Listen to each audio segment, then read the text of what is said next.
Hello, I'm Raisa Chantami of the Indonesia channel in Jakarta, and this is your TIC News Break on the hour, every hour. Here's what's happening in Indonesia.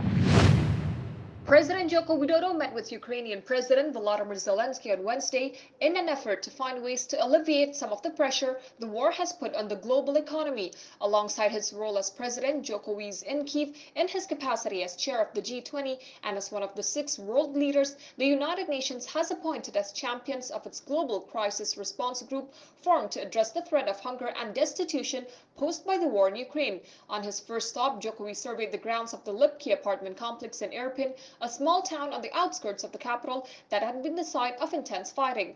Widodo also visited the Ukrainian Center of Endocrine Surgery, Endocrine Organs and Tissue Transplantation, where First Lady Iriana delivered humanitarian aid to the hospital and the patients there. Widodo is due to go to Moscow to meet Putin on Thursday and has said he will urge the Russian president to agree to a ceasefire. Peace talks between Moscow and Kyiv are frozen, with each side blaming the other.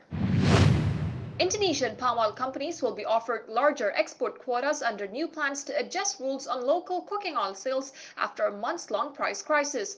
Indonesia shocked global markets in April by banning shipments of the edible oil for 3 weeks to try to bring down high domestic cooking oil prices. Since lifting the ban, palm oil companies have been required to sell part of their output to the local market in return for export permits for volumes 5 times the portion sold locally.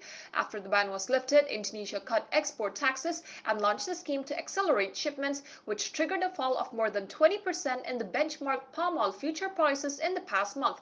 The pace of exports resumption has been slow. However, with permits for 1.89 million tons of palm oil exports issued since the ban's lifting on May 23rd, palm oil farmers have urged the government to scrap GMO rules to support exports, arguing some mills have shut operations due to high inventory. In the financial markets, here's how stocks and the currency opened in Jakarta and around the region.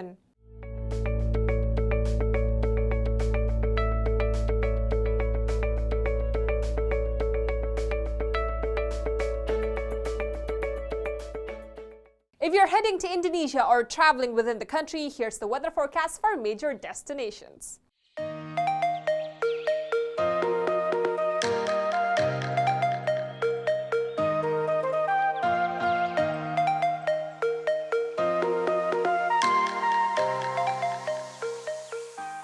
And that's what's happening in Indonesia. I'm Raisa Chantami with your TIC News Break.